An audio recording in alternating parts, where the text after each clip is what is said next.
సారామును ఉదయం నుంచి సాయంత్రం వరకు ఏరుకుంటుంది సార్ అని చెప్తున్నాడు అట. నేను అడుగుతున్నాను, ఎవరైనా తన గురించి అంత మంచి సాక్ష్యం చెప్పమని ఎవరికైనా చెప్పిందా? ఎవరికైనా చెప్పిందా? నా గురించి ఇంత మంచి సాక్ష్యం చెప్పండి చెప్పిందా? మీరు గుర్తించండి, ఆమె హార్డ్ వర్క్ చేస్తున్నప్పుడు పబ్లిక్ తనను అబ్జర్వ్ చేస్తున్నారు. మీరు చూడండి, ధనవంతులు ఎలా అవుతారు చెప్పనా? తినేసి కూర్చుంటే అవరు. మళ్ళీ చెప్తున్నాను, ధనవంతులు ఎలా అవుతారంటే సోమరిపనులు చేస్తే అవరు. ధనవంతులు ఎలా అవుతారంటే కష్టపడాలి. ఆ పొరుగోడు చెప్తున్నాడట ఆ యజమానికి, ఏమని చెప్తున్నాడంటే, అయ్యా మీకు విషయం చెప్పాలి, ఉదయం నుంచి కష్టపడుతుందండి, పనులన్నా పక్కకు పోయి రెస్ట్ తీసుకున్నారు కానీ జస్ట్ అలా రెస్ట్కి వెళ్ళింది, మళ్ళీ వచ్చి మళ్ళీ ఏరుతుంది. ఎంత కష్టం ఎరిగిన పిల్లండి ఈ పిల్ల. ఏరుతూనే ఉంది. అంటే ఒక యజమానికి తన కింద పని చేస్తున్నాడు, ముక్కు మొక్కం తెలియనోడు ఆ అమ్మాయి గురించి సాక్ష్యం ఇస్తున్నాడంటే ఇది ఎవరు ప్లానింగ్ అనాలి చెప్పండి? మన గురించి మంచిగా చెప్పమన్నా చెప్పరు తెలుసా? మనం ఎలా ఉండాలి అలా ఉంటే మనం చెప్పమని చెప్పకపోయినా మన గురించికి చెబుతారు. గుర్తుపెట్టుకోండి, అలా మన గురించికి చెప్పాలి అంటే మనం కష్టపడాలి, మనం దేవుని కొరకు ఎదురు చూడాలి. ఎలా ఎదురు చూడాలిగో దేవుడు చెప్తున్నాడు. నా జీవితం అయిపోయింది, మేము వాక్యానికి విరుద్ధంగా వెళ్ళిపోయాం, సహవాసానికి విరుద్ధంగా వెళ్ళిపోయాం, ఇక పూర్తిగా మా జీవితం నష్టపోయిందని బాధపడేవారు ఎవరైనా ఉంటే ఈ రూతు గ్రంథం చూపించి ఏం మించిపోయింది లేదు, ఈ రోజుకి దేవుడు నీ కోసం ఎదురు చూస్తున్నాడు. ఒక మాట చెప్పండి వాళ్ళకి, మీ ఫ్రెండ్స్లో మీ కొలీగ్స్లో ఎవరైనా ఉంటే మా జీవితం అయిపోయింది, మా వివాహాలు ఎలా జరిగిపోయాయి ఏంటి, మా సంసారం ఎలా అయిపోయింది ఏంటి, మా స్నేహాలు, మా ఉద్యోగాలు, మా సంపాదన ఇలా నష్టపోయింది ఏంటి, మా ఆరోగ్య సమస్యలు రోజు రోజుకి ఇలా దిగజారిపోతున్నాయంటే ఎవరైనా హోప్ లేకుండా బాధపడుతుంటే వాళ్ళకు మాట చెప్పండి, రూతును బాగు చేసిన దేవుడు, నయోమిని బాగు చేసిన దేవుడు మీ కుటుంబాన్ని కూడా బాగు చేస్తున్న ఒక మాట చెప్పండి వాళ్ళకి.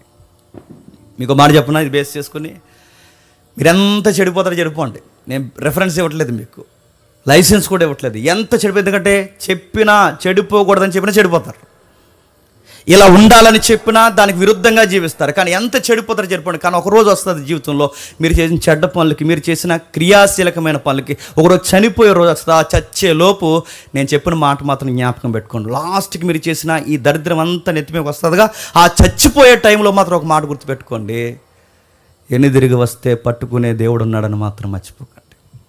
ఆ రైల్వే ట్రాక్ ముందు నిలబడి ఆలోచించుకుంటారో, ఆ గోదావరి గొట్టు ముందు నిలబడి ఆలోచించుకుంటారో, ఆ పురుగుల మందు డబ్బా ఎత్తే ముందు ఆలోచించుకుంటారో, ఒక్కసారి మీ అందరికీ ఒక హోప్ ఇచ్చే నేను మాట చెప్తున్నాను, నువ్వెన్ని చేసినా ఒక్కసారి పశ్చాత్తాపడి వెనక్కి వస్తే నీ లైఫ్ని మార్చేసే దేవుడు ఉన్నాడు.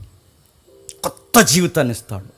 భర్త చనిపోయాడు, మరిది చనిపోయాడు, మామ చనిపోయాడు, జీవితంలో అందరూ చనిపోయారు, మగాలు లేని ఇల్లు అయిపోయింది, అందరూ ఆడవాళ్ళు ఇల్లే.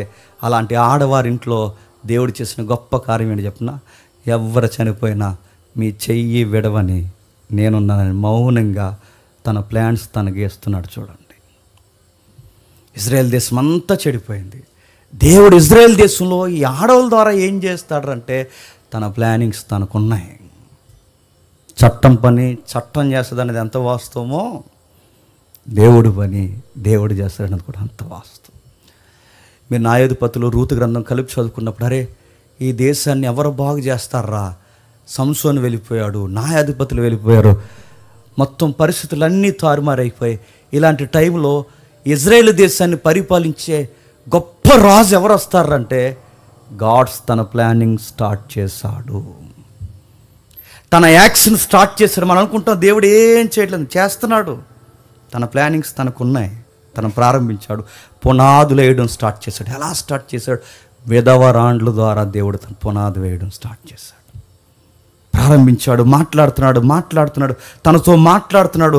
ఎక్కడి వరకు తీసుకెళ్ళాడంటే పాడైపోయిన వారిని ఎనిదిరిగి తీసుకొచ్చి మళ్ళీ బాగు చేస్తున్నాడు. నిర్ణయించుకున్నారు. ఎలాంటి చిందరవందర పరిస్థితులు ఎలా మారిపోయినా ఒక్కసారి దేవుని కోసం మనం నిలబడితే దేవుడు చెప్తున్నాడు, విమోచించే విమోచకుడు నేను ఉన్నానని మాత్రం మర్చిపోకండి.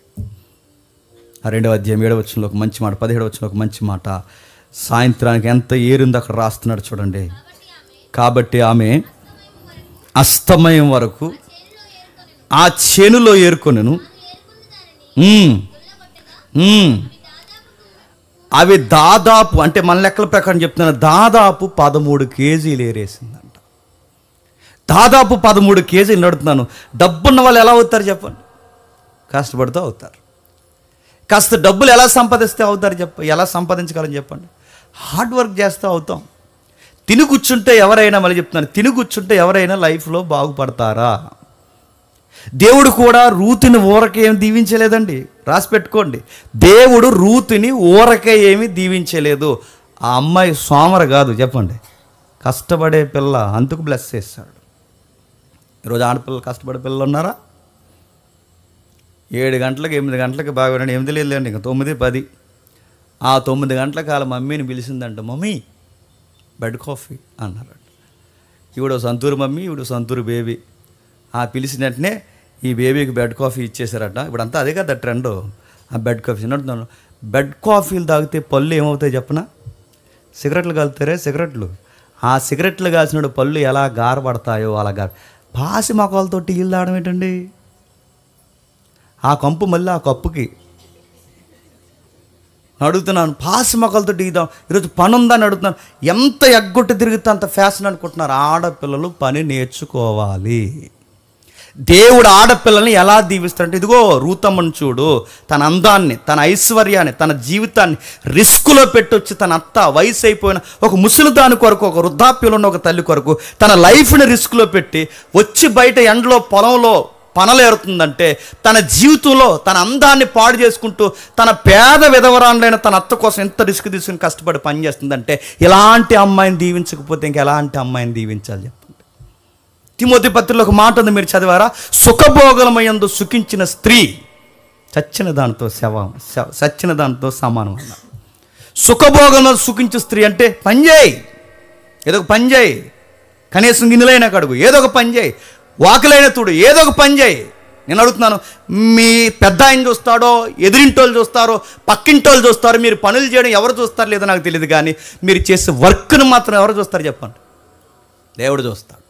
మీరు చేసే పనులను బట్టే దేవుడు రేపు పొద్దున్న నీకు ఏ పని ఇవ్వాలో నిర్ణయిస్తాడు. ఖచ్చితంగా ఆడపిల్లలు పనులు చేయాలి. ఆ తల్లులకి మీరు చూడండి, దేవుడు నేర్పిస్తున్నాడు. అత్త కోసం ఎంత కష్టపడుతుంది. ఈరోజు అడుగుతున్నాను, అత్తని కష్టపడి పెంచే కోడళ్ళు ఉన్నారా?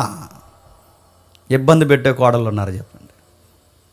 అత్త కోసం కష్టపడి, అత్తయ్య గారు మీరు ఇది తినరు కదా, మీకు ఉప్పు ఎక్కువ అవుతుందిగా, అత్తయ్య గారు మీకు సాల్ట్ ఎక్కువ అవుతుంది, ఇది అత్తయ్య గారు మీకు షుగర్ ఎక్కువ అవుతుందిగా, తగ్గిస్తాను అనే కోడలు లేరి. ఇదే వండం, తింటే తిను, అయితే మాని, నీకు మళ్ళీ కొత్త కూరలు ఒకటి నీకు. ఇలానే కోడలు, క్షమించండి, ఇలాగే కోడలు కొడుకు కలిసి ఒక తల్లిని అనాథాశ్రమంలో జాయిన్ చేశారు. ఇద్దరు కలిసి అనాథాశ్రమంలో జాయిన్ చేస్తే ఏమైంది? ఇద్దరు కలిసి అనాథాశ్రమంలో జాయిన్ చేస్తే 15 రోజులు బెంగ పెట్టుకుని ఆ పెద్ద ఆవిడ చచ్చిపోయింది. ఆ ఇల్లు ఎవరు కట్టారు తెలుసా? ఆవిడ కట్టింది. ఆ ఇంట్లో ఇలా సుఖం పడుతూ తిరుగుతున్నారు చూసారా? ఆవిడ కట్టిన ఇల్లు. ఆవిడ కట్టిన ఇంట్లో ఆవిడనే ఉండేకుండా తీసుకెళ్ళి అనాథాశ్రమంలో జాయిన్ చేస్తే భర్త లేని ఆ విధవరాండ్లు 15 రోజులకి బెంగ పెట్టుకుని చచ్చిపోయాడు.